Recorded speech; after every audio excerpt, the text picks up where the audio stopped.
Hi, this segment's on quitting. Let's face it, quitting absolutely sucks. Nobody wants to feel like they're a quitter, and nobody wants to be called a quitter.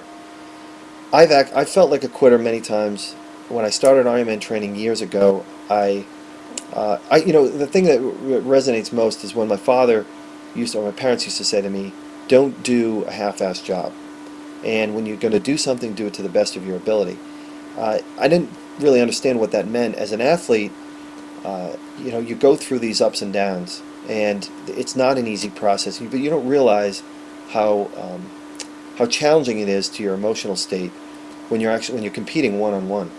You can't blame anybody for failure. In team sports, you can say, well, it's the other guy, but within yourself, you always have to look at yourself in the mirror and say, well, the reason why I didn't do as well as I said I was going to do, or felt like I was going to do, was it's because of me. And that level of responsibility is one that you adapt to over time. Now, back to that story. In Ironman training, there's so much required to reach the pinnacle of your fullest potential, and because it's the truest lesson in failure. Now, there's a difference between failure and quitting.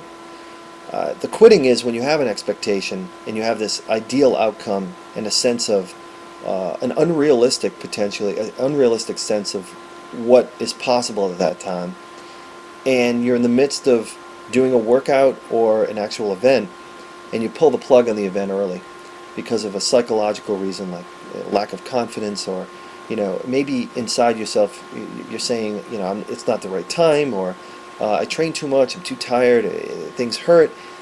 We know that there are built-in excuses. As athletes, we have to work through those excuses.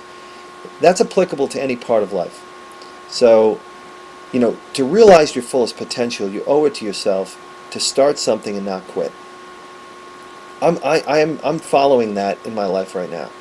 I have all sorts of goals, and there's a certainty that the path that I'm taking is the right path, but I don't expect it to happen, smoothly, and nor should you. So if you're a leader and you're helping other people steer their way through life and reach goals, understand that quitting is really not an option. But stopping might be the best thing if there's something going wrong, or if it's not right for you in your life. So I don't want you to misunderstand me.